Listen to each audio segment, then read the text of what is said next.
Good morning. First, I want to start off and apologize to y'all about all the late notices on this meeting. We didn't really get this until Friday and got the bill copies this morning. As you know, we're sort of in the last week here before crossover, and things are moving sort of fast. And on top of that, our admin had a baby last week before. And so she's got a new 9-pound girl, and it's Tara. So we're going to start off today, and we're going to hear HB 1111 first. Andy, if you're ready. Yes, sir. Thank you, Mr. Chairman. Members of the committee, I present to you a substitute HB 1111. This is LC 431626S. Should be on your folder, in your folders there. This is both a cleanup bill and a modification to withholdings and reserve powers of the governor. The first part is a cleanup at line 18 at lines 54, 55, and 56. This is removal of language pertaining to the homeowner tax relief grants. That act was effectively deleted or repealed in the fiscal year 2010 Great Recession. So that's the cleanup language there in sections what would be section 451286A and B. There we're changing the time frame for when the governor may reserve appropriated money for the second quarter of the fiscal year. So this would be your October, November, December period, and then hold a public hearing on the justifications for withholding that. There's a 1% reduction that would trigger it in the preceding quarter's fiscal year's actual revenues. The same trigger is also found in the withholding paragraph, which is paragraph B1 at line 40, and then and that would be a withholding of revenue. So there's a reservation of appropriations, or alternatively a withholding of revenues that this bill would address. And then finally, on the last page, with subsections D and E, there would not be the governor would not be able to require reservation of appropriations or withholding allotments of federal funds, and then otherwise would not be able to interfere with the restrict access or reserve otherwise lawful appropriations. If there are any questions, Mr. Chairman, I will take them. I think you have one at desk 19. I'm not sure who's sitting at Mike. Let me hold on. Let me see if I can get this thing. Get your mic on. Okay, go ahead. Thank you, Mr. Chairman. Thank you, Chair. Several questions. The fiscal year for us goes from, am I correct, June? What is the fiscal year for us? July 1st through June 30th. And so in line 27, when it said first 6 months, was that referring to it before this, in the current status, was that the first 6 months of our fiscal year? Correct. What is the, when it says second quarter now, what months does that refer to? That would refer to October, November, and December. And can you please share why we were switching 6 months to just 3 months? Well, two reasons. One, we wanted to see that there was actually a trigger. So you had a decrease in revenues over the first quarter. That's the next sentence with the underlying language. And so that would be a triggering of when reserve appropriations could be done. Then the reserve appropriations would be done in that second quarter. And that's the quarter right before we come into session, so that if there is, that allows him to deal with an appropriation issue during while we're out of session. And during the first 2 quarters of the fiscal year, that we'll be in session. We can address that fairly quickly in the first part of session, which would be the first part of the third quarter. Thank you. May I ask one more question? Sure. In the next line, well, 20, 29, 30, it seems we're changing a calculation. Prior to, it said that it was based on if it is expected to exceed actual revenue, and now we're doing 1% less than average. Why are we making that change? So we're dealing with this when there's a need to reappropriate or to reserve appropriations when we have a reduction in revenues. which has been our current situation. He's already allowed to reserve revenues for the rainy day fund at the end of the fiscal year. So that can be done anyway. This would deal with a situation where we have a reduction in revenues as we were forecasted to experience this present fiscal year. And but why are we switching it from actual, expected to exceed, let's see. Why are we switching, why are we removing lines 30 and, Because the governor's office sets a revenue estimate. Okay. And what we'd rather see is actual numbers, not estimated numbers. Got it. Thank you, Chair. No. Thank you for the questions. Any other questions? Desk 30, I'm not sure who's at 30.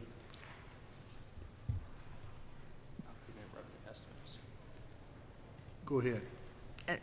So you're saying that the governor's not going to do a revenue estimate anymore? This reserve appropriation would not be based upon his or her estimate. It would be based upon an actual decrease in revenues. Or we're supposed, we have something like the coronavirus. Yeah, so in that case, or if we knew it was coming up again, I think didn't the revenue go down this past month? So the revenues have went back up in February, and I think we're still waiting to see what's going to come in for March. So and right now we're in session, so we can address an appropriation need at this particular moment. But what about when we're not in session? That's what the current law addresses, is the first 6 months of the fiscal year. The current law says that during the first 6 months of the fiscal year, if it's below estimated revenues, then that would be the way to reserve money at that particular time. All we're doing here is clarifying that we're going to look at the actual revenues of the first quarter, not estimated revenues. And then if there's a 1% decrease, then the governor can reserve appropriations during the second quarter, which would lead into when we come into session. So we're breaking it down into a quarter-based system and quarter-based revenues, and we're also going to that would effectuate and we're actually putting a number amount that we're looking at relevant to that reduction. So we don't need an economist to sort of tell us how the revenue is going. Well, an economist's advice is always good to have, but I think that we need to look at actual revenues.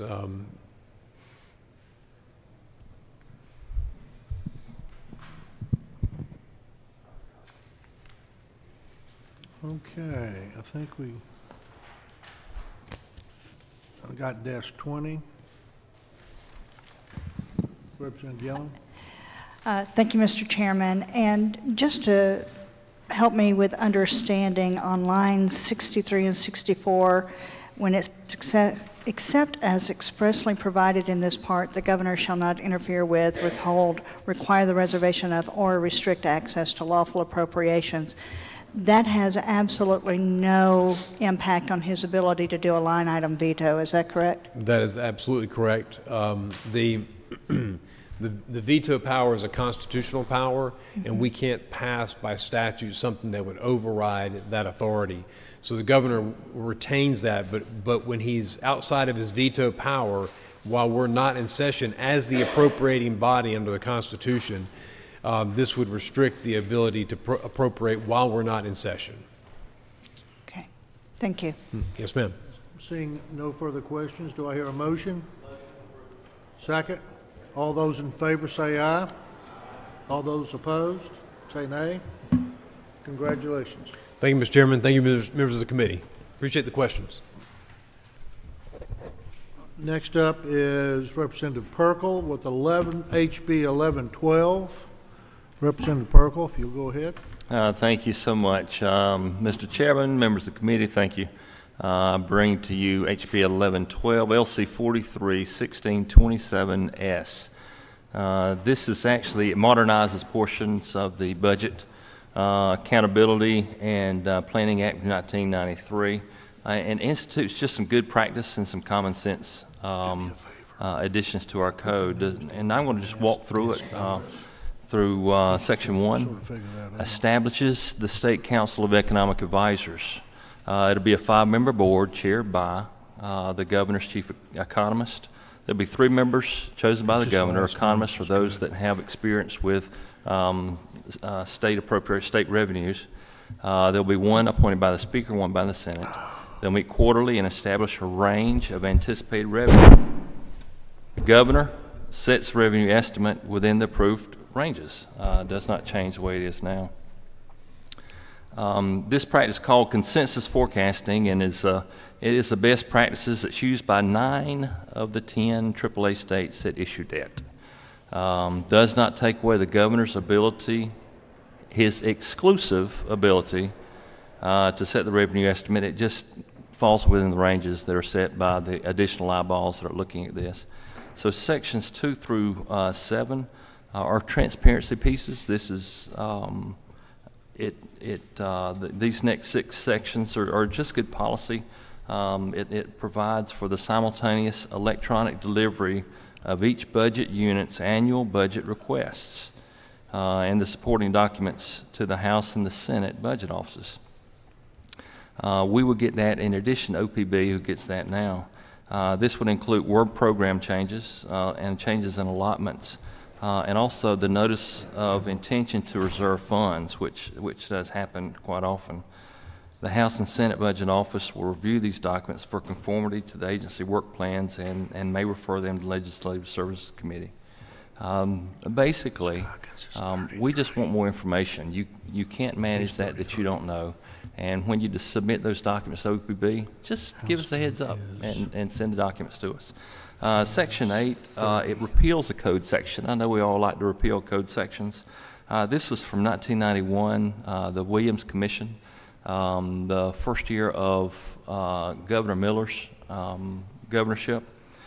He had the Williams Commission, and they came up with this code section that we're looking at pulling away that would allow an agency, if they found efficiencies within their department, to take 1/2 of the savings, and they could use it to fund their unfunded or underfunded programs that they would like to in the department. Sounds like a great idea. There's a problem, though, because it provides the unintended consequence that they could produce savings by not executing activities. So it was basically abandoned.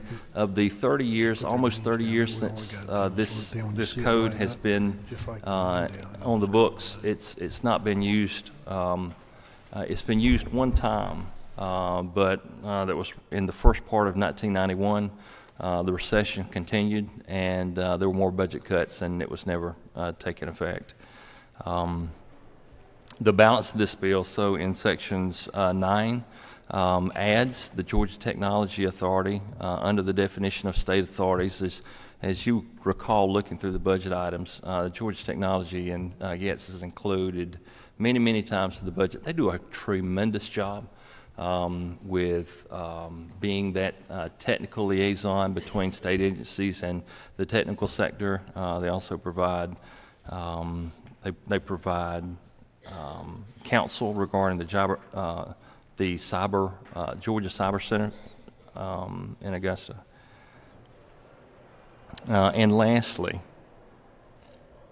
this bill adds to the code the current practice of redirecting unexpended. This is in section 10.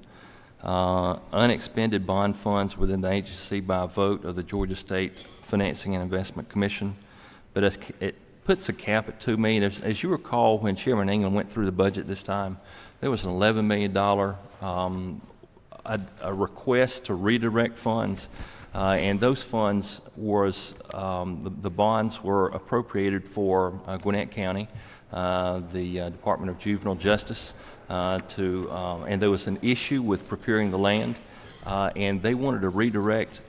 Basically, we're saying if the amount is over $2 million, you need to come back to the appropriation process and through the legislature in order to redirect any of those funds.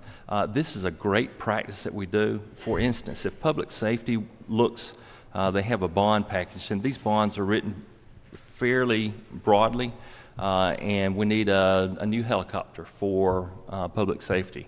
And they actually find one that's more efficient and more effective for their need, and it's maybe $1 million cheaper. They can purchase the better machine and then redirect those funds, since this is under $2 million, redirect the funds to a mission that would support that bond package. So maintenance or engine for that, supporting. So that's basically, it's based on my bill, and I will accept any questions that you might have now. Yeah, it's a pretty simple bill. It took a while to get through. I'm sorry. It's a pretty simple bill. Yes, sir. Thank you, Chairman. Just had a question about line 31 there on page 2. And I know this might seem petty, but here it says that each member of the council shall either be an economist or a person who has background and expertise in state revenues in the state government.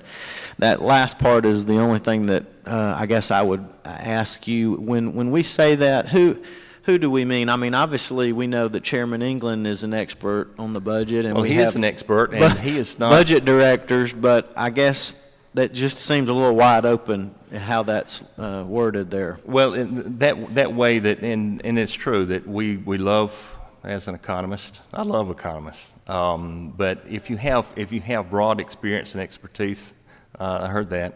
If you have broad experience and expertise in the budgeting process, even without an economics degree, a PhD in economics.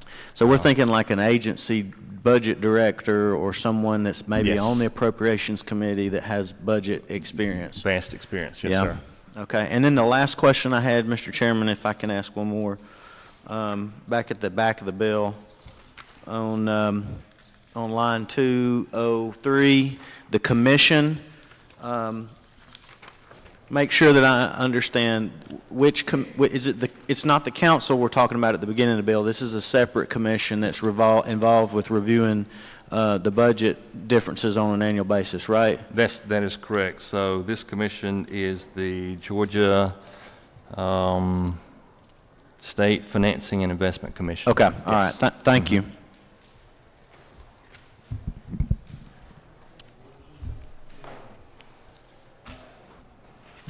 Representative Gilligan, excuse me.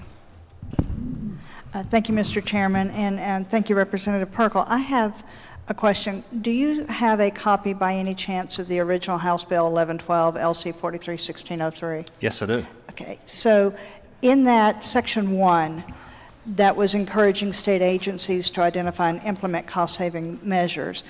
Is that language captured anywhere in the latest LC 43-1627S? I mean, yes, it's pervasive through sections 2 through 7 regarding efficiency of the department. Yes.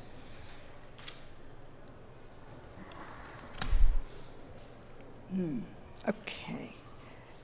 So even though this exact language is not in this bill, you're saying that that's correct. The language here would, in fact, achieve that goal? Yes. To achieve efficiencies? Yes.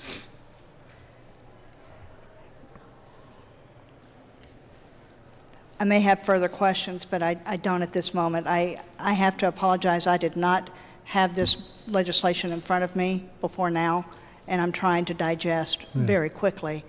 Well, I apologize to you on that, but we did not have it ourselves until this morning. So. And I don't want to disparage anybody. I just have a very difficult time reading something, digesting it, and understanding it in the 10 minutes while Representative Perkle was speaking. It happens this time every year, doesn't it? Yeah. Thank you. Okay, Representative Walensky. Thank you, Chair. Obviously, this is my first term, so I'm still learning. And prior to 2018, who for the governor did this work that this commission would be doing? So this is the state economist. Yeah. So right now it's Dr. Dorfman. It's our chief economist for the state that the governor appoints. The governor selects our economist that sets the revenue estimate. And one of the reasons this is so important, I mean, it's good government. So of the 10 states that are AAA rated states that issue debt, 9 of those have a consensus forecast, which is what this would do.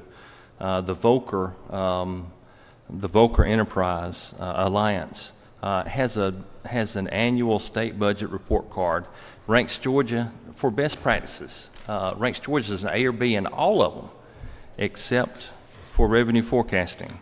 And the 2019 report states Georgia's 3-year average of C and budget forecasting reflects its reluctance to use consensus forecasting. Instead, the governor appoints a state economist to help prepare revenue forecasts. So this basically puts more eyeballs on it.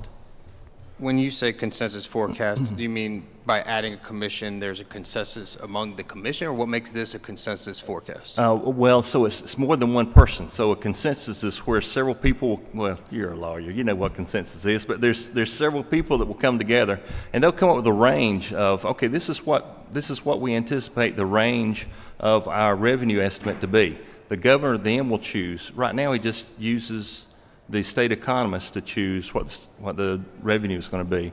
This provides a range, and he chooses within that range. Can our current state economist do multiple forecasts to have a consensus forecast on his own, or we need this commission to do that? Well, so the request in this bill is that we use this commission as to have more eyeballs on the current state of the economy and come up with a range of a forecast for revenue for the great state of Georgia. And it will be chaired by the chief economist. So the governor will have 3 people on this commission. The lieutenant governor, the president of the Senate would have 1, and the speaker would have 1. Yeah. So. I've my district is actually, half and half. So I hear a lot of time, good government, small government. I'm just trying to understand, can the current economist right now, without this commission, do multiple consensus? Yes, he can do an informal. Yes, he could. Okay. Yes, he and could. then on line 211, the term purpose, how is that defined in terms of our Georgia code, or in terms of this code section, in terms of where funds can be redirected? How is purpose defined? And any one purpose, and that's the reason is so it's not in code now. And so as a general rule, agencies request all the time a redirection of funds. They come in at less than what the bond package was. This is basically stating if it's more than $2 million, it needs to come back before an appropriation cycle. It makes government work efficiently that we can redirect funds, but also it's like the $11 million it should actually come back through the appropriation process. Yeah, thank you. I hear that. So in lines 202 through 205, it says that anything under $2 million may be redirected to another purpose, and then section 2 says anything over $2 million shall not be redirected. So my thought is, what happens if we have 10 1.9 million that's being redirected, and under 211 it says any one purpose shall not receive more than $2 million? That's correct. For each bond purpose, each bond package purpose. So it's like Department of Public Safety might have an $8 million bond for a new helicopter, and the example that I gave, if it came in at $7 million, then they can use the additional, redirect those funds to support the mission of that bond, and not so each bond stands. Would it be helpful to define purpose in line 211 more specific to bond purpose or to a specific bond? Just wondering. That's my last question. I will. I think it's pretty explanatory as it is. So, thank you, Chair. I'm good. Representative Caldwell. Thank you very much, Mr. Chairman. Thank you, Representative, for bringing the bill. A couple of quick questions for you. So I think you mentioned 9 out of 10 states with AAA bond rating are currently doing consensus forecasts. So we're the sole exception then on that list. Okay, so help me. Shame on me. I don't have my state constitution sitting in front of me, and I used to take that to committee meetings, so maybe I'm finally part of the establishment. I believe that the governor's setting revenue forecast is a constitutional provision, right? That's correct. So are we constitutionally empowered to I think that setting the range is how we're kind of side-skirting that constitutional provision in this, right? Well, and so we don't touch the governor's ability to set the revenue estimate. So that's his entire purview. This will just allow more eyeballs on it to find a consensus. We've got a $28 billion budget, and and the governor, he and his economists have done a great job. But this just adds more input into where this range is, and actually provides us data so that we can, because they'll meet quarterly, so we would have a member on this commission, and we could be looking at consistently the revenue estimates and how the revenues come in. Okay. No, that and again, I love that we're borrowing from best practices here. I think that's wise. Do we know what the governor and the state economist temperature is on this? Is this something that, have we discussed this with them, I assume? I have not. Okay. I have not. Okay. Thank you very much. I'm sure I will have a conversation with him. I'm confident. Thank you. Seeing no other questions, do I hear a motion? Second. All those in favor say aye. Aye. All those opposed? Congratulations, Mr. Chairman, you got a bill. Thank you all for coming this morning, especially on this short notice, and we are adjourned.